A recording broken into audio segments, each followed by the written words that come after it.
Assalamualaikum warahmatullahi wabarakatuh. Saya Dia Samad Reji dari Fakultas Ilmu Komputer, Prodi Sistem Informasi. Di sini saya akan menjelaskan tentang sepak bola. Sepak bola adalah cabang olahraga yang menggunakan bola yang umumnya terbuat dari bahan kulit dan dimainkan oleh dua tim yang masing-masing beranggotakan 11 orang, pemain inti dan beberapa pemain cadangan. Olahraga ini telah dimainkan oleh lebih dari 250 juta orang di 200 negara, yang menjadikannya olahraga paling populer di dunia. Sepak bola bertujuan untuk mencetak gol sebanyak-banyaknya dengan memasukkan bola ke gawang lawan. Sepak bola dimainkan dalam lapangan terbuka yang berbentuk persegi panjang di atas rumput atau rumput sintetis. Secara umum, hanya penjaga gawang saja yang berhak menyentuh bola dengan tangan atau lengan di dalam daerah gawangnya. Sedangkan 10 pemain lainnya diizinkan menggunakan seluruh tubuhnya selain tangan, biasanya dengan kaki untuk menendang, dada untuk mengontrol, dan kepala untuk menyundul bola. Tim yang mencetak gol berakhir imbang, maka dapat dilakukan undian, perpanjangan waktu, maupun adu penalti, bergantung pada format penyelenggaraan kejuaraan.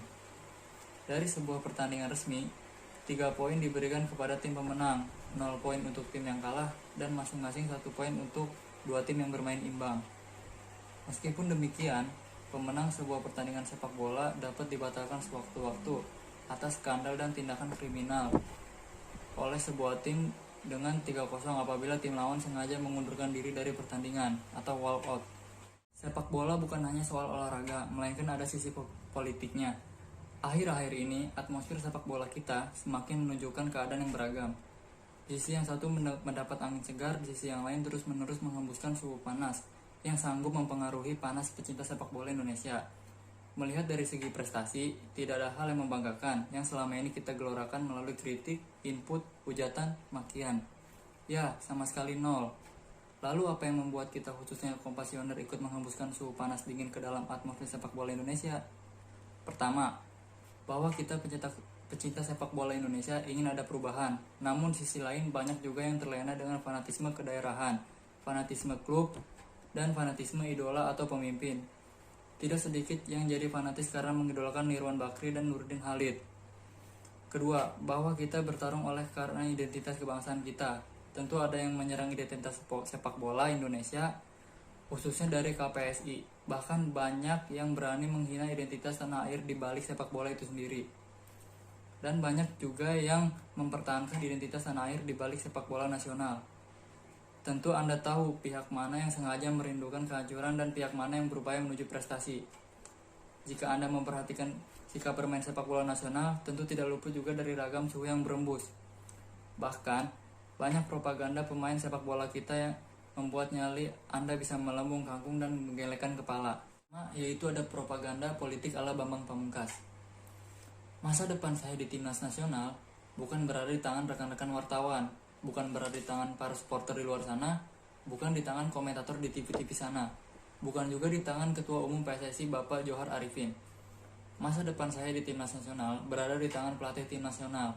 Siapapun nantinya yang akan menjabat sebagai pelatih tim nasional Indonesia, ketika pelatih berkata, "Bambang, terima kasih atas kerjasamanya. Saya tidak membutuhkan tenaga kamu lagi." Maka dengan sendirinya karir saya di tim nasional akan selesai saat itu juga. Sesederhana itu bukan? Akan tetapi, sebaliknya, jika kita pelatih tim nasional masih memanggil dan membutuhkan tenaga saya, maka sudah menjadi kewajiban saya untuk memenuhi panggilan tersebut. Dan tidak ada alasan bagi saya untuk menolaknya. Ini bukan karena serakah atau tidak tahu diri, akan tetapi hal tersebut lebih kepada apresiasi tinggi dan tanggung jawab moral saya terhadap sebuah profesi yang telah membesarkan nama saya dan membuat saya dapat berada di tempat di mana saya berdiri saat ini. Jika kita hidup di zaman perjuangan, lalu kita menerima selebaran dengan isi kalimat di atas, maka dengan otomatis adrenalin kita akan meningkatkan rasa pejuang yang tinggi. Apalagi jika Anda menerima propaganda berikutnya. Kemampuan saya mungkin akan berangsur surut seiring dengan perjalanan waktu. Ketajaman saya sebagai seorang striker mungkin lambat laun akan memudai dengan berkembangnya permainan sepak bola itu sendiri. Akan tetapi tidak dengan komitmen dan dedikasi saya kepada tim merah putih. Tidak akan pernah berubah. Kedua, propaganda menurut Ponario Astaman. Ponario Astaman adalah presiden APPI, sebuah organisasi pemain yang secara khusus bergerak untuk melindungi hak pemain sepak bola Indonesia dalam menjalani tugas profesionalnya. Namun, sekalipun Pronare memiliki kedudukan mutlak di antara pemain profesional, namun jawaban politis mengalir dari mulut Pronare sebagai berikut. Pada dasarnya, semua pemain pasti ingin membela timnas. Maka ini kabar gembira buat kami. Tapi, mekanisme pemanggilan pemain juga harus melewati klub-klub tempat kami bermain. Jadi keputusan ini harus dibarengi dengan keputusan lain, kata pemain yang juga berstatus sebagai Presiden Asosiasi Sepak Bola Indonesia. Yang ketiga yaitu ada propaganda menurut Hamka Hamzah. Walaupun yang lain main adalah kami juga tetap kalah, tapi dengan 10-0 nggak masuk akal. Ini kan timnas, ujarnya kepada wartawan usai membela Mitra Kukar melawan Persija Jakarta di Stadion Utama Gelora Bung Karno, Kamis 1 Maret 2012. Saya sedih karena banyak pemain di ESL yang sebenarnya layak membela timnas, katanya.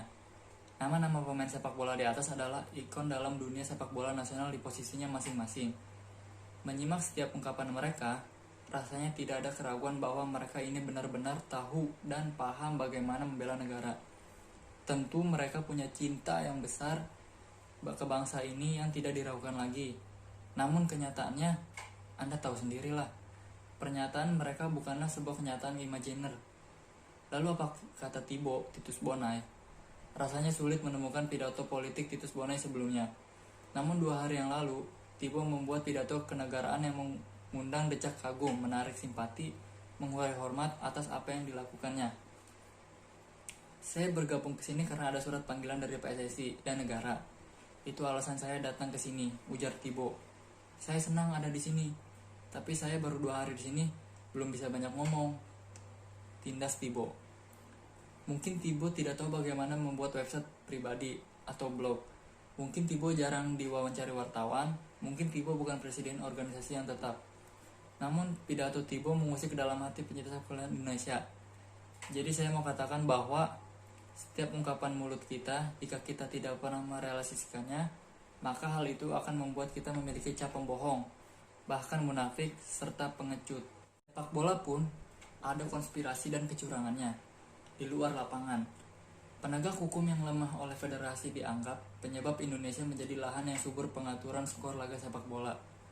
Namun, PSSI mengklaim telah melakukan beragam upaya yang disarankan induk organisasi sepak bola dunia, FIFA, untuk mencegah kecurangan melibatkan jaringan judi.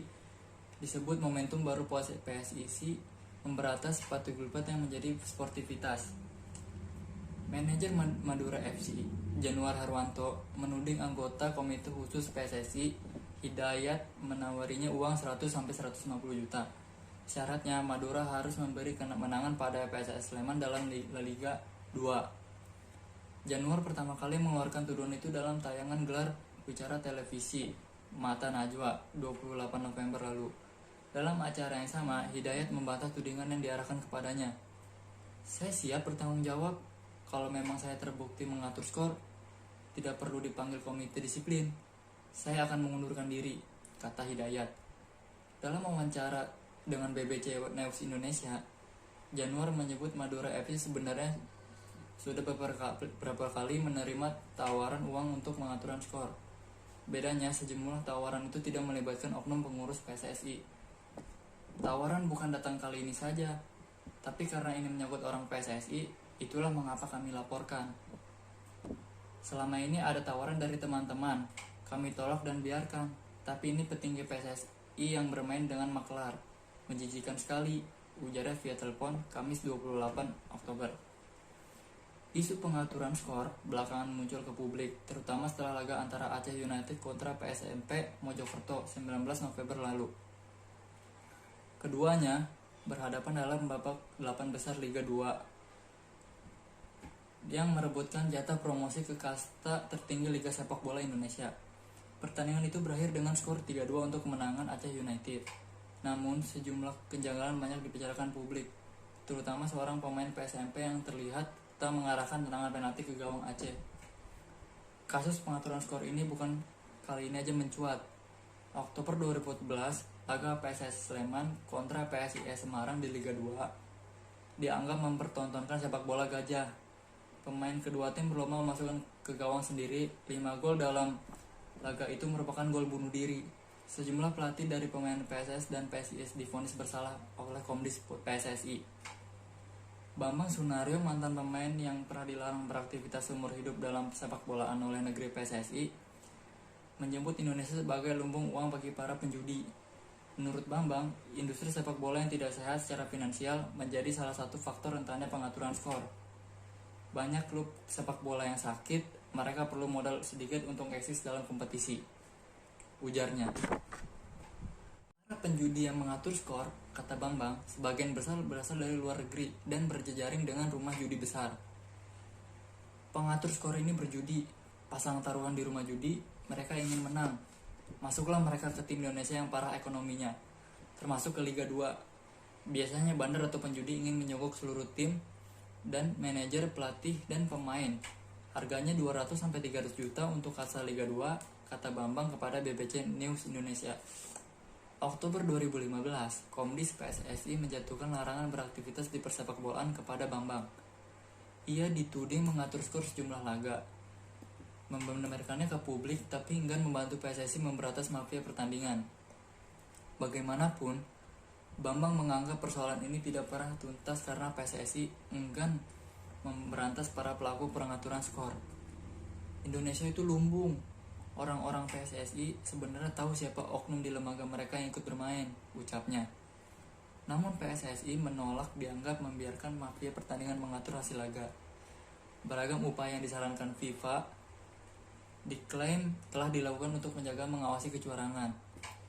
Anggota Komite Eksekutif PSSI, Gusti Randa, menyebut lembaganya bekerjasama dengan lembaga penyedia data olahraga asal Inggris, Genius Sports. Gusti berkata, Genius Sports mengumpulkan setiap data pertandingan dari jumlah pelanggaran, kartu yang dikeluarkan wasit, hingga penalti. Data itu langsung dianalisis untuk mengendus pengaturan skor. Tak hanya itu, Gusti menyebut PSSI juga telah menggelar pendidikan kilat anti-suap bagi para wasit hakim garis. Para pengurus PSSI dan pemilik klub pun disebutnya wajib menekan para identitas yang mewajibkan mereka untuk mengunjung prinsip fair play. Tentu skor tidak boleh ditoleransi. Kalau terendus saja harus diberantas, apalagi kalau sudah jelas, ujarnya.